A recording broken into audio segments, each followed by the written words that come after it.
Hello everybody, we're just taking you through the director's cut version of our Paris Games Week demo of Dreams on PlayStation 4. Yeah. And we wanted to sort of deconstruct all the various teasers we've done dating back to the PS4 announce, and then taking you sort of on a deep journey into a live demo of what it's like to play the game, play Dreams. And the imp was the first thing that we introduced you to. So the idea of the imp is you get to interact with the world. Yeah, it's the way that you touch and feel and manipulate and communicate. Yeah, online it's great fun. You can customize the imp to be your own, and you can kind of change the expression of the imp by just drawing on the touchpad on the DualShock. Yeah, and mess around with his eyebrows, and it'll be completely customizable. Exactly. So you can make it your unique mascot, if you like. And the thing about Dreams that we showed in this demo is that there's many kinds of gameplay. So different dreams have different rules. So the author of a dream gets to set, or the dreamer of a dream. The dreamer of a dream gets to say what the rules are. And in this opening sequence, it's a very tactile feeling thing. You get to basically move things around using the imp. Yeah. And what we're sneakily doing is introducing you to that's how you create things as well, isn't it? I mean, yeah, exactly. It's a cursor. It's a glorified cursor. It's a very posh, fluffy, squishy cursor. In this level, the rules are wide open, and there's this little character here called Frances. We can possess her, and Mark can then directly control her, both using the left stick to make her walk around, but also just by moving and emoting and... Exactly, so you can be much more kind of expressive, and you know, you can kind of sneak and sort of peek around corners, and you can really kind of perform. And then of course the other side of this level is that it's not very large to begin with, and so what the dreamer of this dream has done is that they've created collectible items, in particular a woodshed and a tree, that allow you to extend the level. And the tree was sort of a cosmetic item, but I think the exciting thing about the woodshed is that it's not just an ornament to make this place look better. It's actually, you place it down and then discover that you can actually go inside it to another place. Yes. So this was the first introduction, the demonstration of something we call, well, we currently call them links, to kind of remind you of what it might be on the web to move from website to website. But the thing is that when you do that in Dreams, it's so much more magical, because it's like traveling through a portal or a doorway.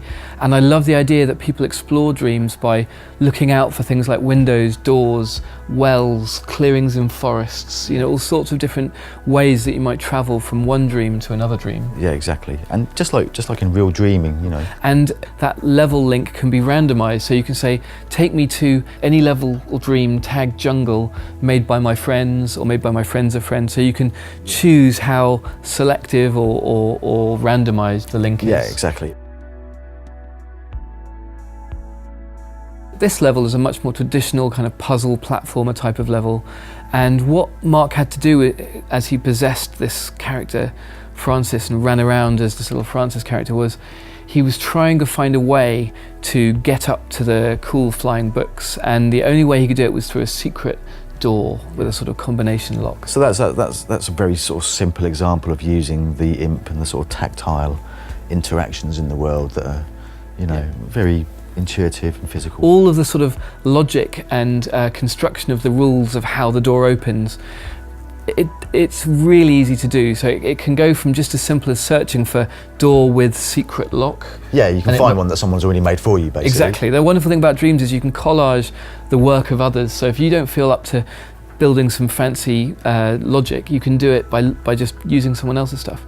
Or you can use our electronic system, which is very easy to get into. Yeah, it's very similar to what we did in Little Big Planet. Yeah. Obviously, we've made it better where we could think of improvements and things, but it's coming from the same kind of place. So the idea with Dreams is that we both go easier to use if you just want to use someone else's things, and also deeper. So it's kind of like tackling both sides. Anyway, so you go through the door that you found, and you find yourself in this gigantic kind of auditorium-y, strange place, too big to climb up yourself. But luckily there's a giant just hanging out, having a snooze. And this is to sort of sow the seed in people's minds, hopefully, that, you know, the range of kind of characters that you can create in this is is infinite, essentially. Exactly. So many games have customization of characters, but we actually have creation of characters. You can build characters from scratch, or you can customize others that you find, whether it's part of the gameplay experience or part of the creative experience. We're sort of mashing those two together, so we don't really draw a hard line between when you're playing or when you're creating. You're just having fun. Yeah. And character creation and customization is one of the most fun things to do, because you just mess around with it, you change the proportions, long legs, short legs. Yeah, exactly. I mean, I think Kareem, our art director, would agree with me that 90% of characters design is just the proportions, really. Right, yeah. So very quickly, just by stretching a biped around, you've kind of got most of your character, and then you can immediately play that character. When you're creating a character, you've got this really nice tight loop of like sculpting a bit on it, then seeing what it walks like, adjusting it. It's really good fun. And actually that leads us into the sort of climax of our Paris demo, was going into that depth of playing and creating even more so when you go online, because when people join you in your level, you don't all have to be doing a platform mechanic. In this case, Cake World, the rules are that people who join after the first player get to, you know, assemble fruit bowls. And yeah, I mean this is a dream where somebody's kind of pretty much opened up all of the rules, if you like. It's like a sandbox level. Yeah, it's like a sandbox. They're literally, these people are constructing a level whilst there's someone in there actually testing it. One of the things I think we didn't celebrate enough about Little Big Planet was a lot of people just played around and messed around in this create mode as if it were a sandbox, and it wasn't about publishing a particular dream or a particular level in Little Big Planet. And it's the same, even more so in dreams, of like, if you just want to muck around with your friends and, you know, they can build a cake highway, or in this case a breadboard of doom and carve faces into it, that's fun in itself. That's part of the joy of dreams. It is taking the best of both worlds there, really. Yeah. You could use all of these tools to create very traditional games as well. You know, you could use this to create a racing game or a shooter game or some new kind of genre that doesn't exist yet, if you like. And that's the thing about dreams. When people say, what is it like to play dreams?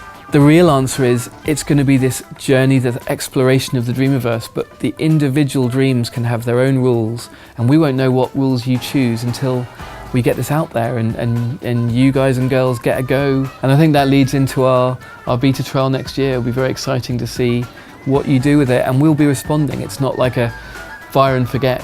That's the beginning of dreams for real. We know that we're going to seed the community with some brilliant Media Molecule made assets, levels, games, stories, but really the exciting thing is to find out what the community builds. Yeah, that's going to be the lifeblood of it all, I think. Yep.